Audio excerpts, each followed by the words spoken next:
Une histoire digne de Breaking Bad, la première sortie spatiale 100% féminine et des sarcophages d'Égypte antique. Nous sommes le samedi 19 octobre, je suis Mathilde Rago, bonjour à toutes et à tous. Voici votre concentré d'actualité scientifique, sélectionné par Maxi Science. La différence entre l'homme des cavernes et nous, c'est le résultat de la science. Et ce n'est pas une opinion, c'est de la science.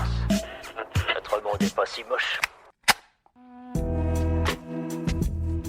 Votre maison a-t-elle un jour été un laboratoire de méthamphétamine ? Le scénario a l'air tout droit sorti de la série Breaking Bad, pourtant c'est ce qui est arrivé à un couple d'Américains.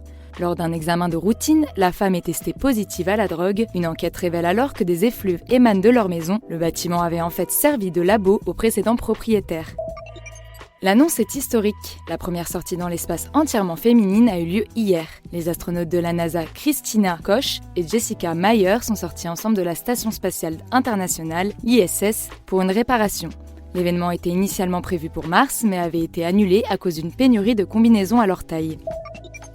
C'est l'une des découvertes archéologiques les plus importantes de ces dernières années. Plus de 20 sarcophages d'Égypte antique ont été découverts dans la nécropole d'El Asasif. Incroyable mais vrai, les couleurs des cercueils ne se sont pas estompées avec le temps. Ils ont pourtant été conçus autour des 2000 ans avant Jésus-Christ, les autorités égyptiennes ont estimé.